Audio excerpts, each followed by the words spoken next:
Урматтуу Москва шаарындагы мекендештер, буйруса сиздер үчүн Казакстанга барып көрүңүздөр үчүн границага эң акыркы үлгүдөгү комфорт автоунаалар коюлду. Эгерде сиздин документиңиздин сурогу бүтүп, Казакстан границасына чыгып келүү зарылчылыгы болсо, анда биздин автоунаалар кызматыңыздарда. Биздин өзгөчөлүктөр: сиз границага чыгаардан мурда биздин айдоочу агалар документиңизди бүт текшерип, андан соң жолго чыгышат. Сиздерге жолдо кокусунан гаиле тоскоолдук турган болсо, айдоочу өзү алар менен сүйлөшөт. Жана границада эч кандай ортомчусуз өздөрү түз алып барып, түз алып чыгат. Жолдо белиңиздер оорубай, эч кандай кыйынчылыксыз мына ушундай бекер сууларды ичип барып келесиздер. Орусияда кыргызстандык жаран полициядан качам деп октон жаракат алды. Орусиянын Хабаров шаарында полиция кызматкерлери кыргызстандык эмгек мигрантын кармоо учурунда ок чыгарган. Бул тууралуу Тышкы иштер министрлигинин басма сөз кызматы билдирди. Маалыматка ылайык 24-августта автобекеттин аймагында укук коргоо кызматкерлери рейд учурунда 20 жаштагы кыргызстандык жарандын уруксат кагаздарын текшерүүнү каалаган. Ал унаасы менен качууга аракет кылып, полиция кызматкерин сүзгөн.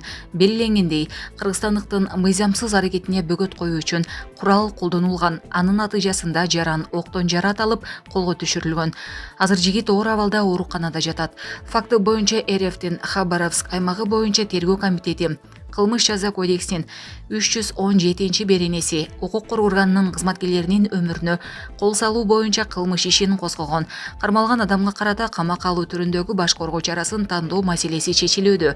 Кыргыз Республикасынын Россия Федерациясындагы элчилигинин Владивосток шаарындагы кеңсеси жана Хабаровск шаарындагы консул жаранын жакындары менен зарыл болгон консулдук жана юридикалык жардам көрсөтүү үчүн байланышты. Булак Назар Ньюс KG. Токаев Казак өкмөтүнө чек арадагы кырдаалды жөнгө салууну тапшырды. Казакстандын өлкө башчысы Касым-Жомарт Токаев өкмөтүнө казак-кыргыз чек арасында түзүлгөн кырдаалды өлкөлөр ортосундагы өнөктөштүк жана бир туугандык мамиледе жөнгө салууну тапшырды.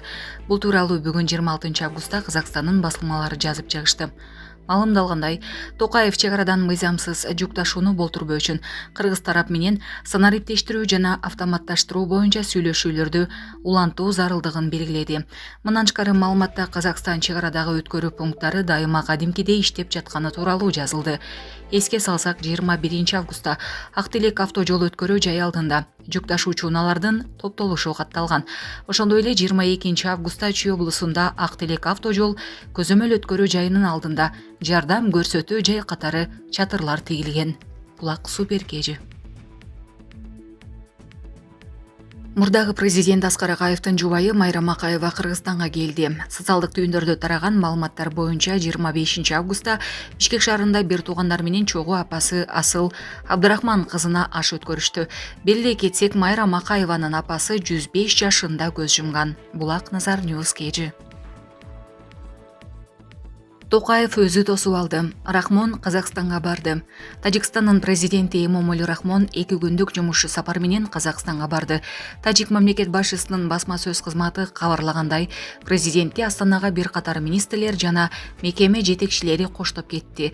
Күн мурун Казакстандын бийлиги Эмомали Рахмон өлкөгө президент Касым-Жомарт Токаевдин чакыруусу менен келерин билдирген. Маалыматка караганда, сапардын алкагында эки өлкөнүн мамлекет башчылары соода-экономикалык, транспорттук, логистикалык жана инвестициялык кызматташтык маселелерин талкуулайт. Мындан тышкары президенттер Тажикстандын маданият күндөрүнүн ачылышына катышып, бул өлкөнүн айыл чарба азыктарынын көргөзмөсүнө барышат деп жазылган Ак Ордонун билдирүүсүндө. Быйыл июлда Сауд Аравиясынын Жидда шаарында өткөн Борбор Азия өлкөлөрү менен Перс булуңундагы араб өлкөлөрүнүн кызматташтык кеңешинин саммитине жолуккан Рахмон менен Токаев соода-экономикалык байланыштарды кеңейтүүгө өзгөчө көңүл бурганы кабарланган. Май айында Рахмон Казакстанга мамлекеттик сапар менен барганда тараптар Тажикстандын маданият күндөрүн өткөрүү боюнча макулдашкан, бирок анын датасы айтылган эмес. Булак Назар Ньюс KG.